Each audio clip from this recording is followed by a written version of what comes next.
Alors aujourd'hui, c'est la sortie officielle, enfin non c'est demain, mais on peut dire que c'est aujourd'hui, de Black Ops 3.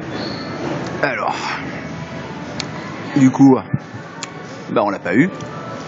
Du coup, nos clients, bah je pense qu'ils iront à côté à 20h. Mais aujourd'hui on va faire autre chose du coup. On va vous montrer cette fameuse manette. Alors, on va retracer un petit peu ça parce que j'y tiens. C'est la manette de la Play 1, la manette de la Play 2, bizarre, c'est la même, la manette de la Play 3, ah, il n'y a plus de fil, hein. Et la manette de la Play 4. Voilà, pas beaucoup d'évolution. Il en manquerait une ici, pas DualShock, la toute première, qui a fait gagner le championnat du monde à un Français sur Street Fighter 4.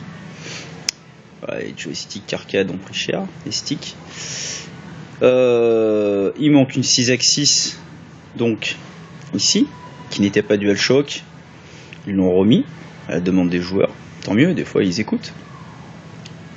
Et la fameuse banane qui n'est jamais sortie, qui était dans le prototype. Finalement, peut-être que ça aurait été mieux de ce côté, pardon. Alors la manette de la PS4, qui est censée avoir apporté plein d'évolutions. Moi, je suis toujours déçu. D'ailleurs, j'hésite encore.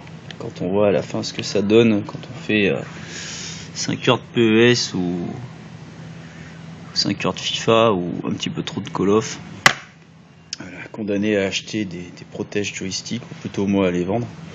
Mais bon, on n'en est pas là, on va regarder quelque chose de qualité aujourd'hui. Voici donc la petite manette à 150 balles. La fameuse manette Elite. Bon, j'avoue que c'est vraiment la classe.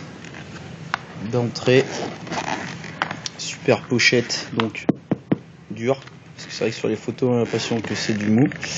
Je pense que ça le fait bien niveau transport pour aller mettre la plume à son pote le samedi. Excusez, il faut que je me détende. Vu que j'aurais pas de Call of. Ouais, bête. Alors, on peut voir dans le packaging, donc, qu'il y a des petites pièces, joystick pour les conforts, selon comment on va jouer. La croix est donc dans la boîte si le nouveau ne vous plaît pas. Alors on voyait pas très bien sur les images pourquoi il y avait ce dégradé. En fait le dégradé c'est vraiment un effet de lumière.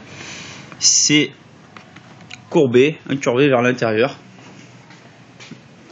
Ça m'a l'air pas mal, donc pas testé pour le moment, mais qu'on comprenne bien ça. Bon, vous voyez déjà à l'arrière, ça c'est vraiment très classe. On imagine plein de choses avec ce genre de petit appareil. Alors oui, ça a l'air un petit peu fragile, mais apparemment c'est interchangeable au cas où, donc customisable. La manette elle est bien lourde, mais ce qu'il faut je pense. Très intéressante. Les boutons, on sent tout de suite que c'est vraiment huilé, hein. On n'entend pas le clic-clic de la PS4. C'est bien fait. Wow, mais il y a vraiment un très bon rotor. Ça sent pas le plastique du tout. Voilà pour la bête. Alors, ils sont déjà partis en slip hein, sur internet, bien sûr. Plus de 200 balles. Foncez pas dessus, ça sert à rien. Je ne vois pas pourquoi ce ne serait pas réédité. Maximum 149 €, point barre. Même moi, m'en reste encore. J'en vois pas, c'est pas la peine de venir m'embêter. Au revoir tout le monde.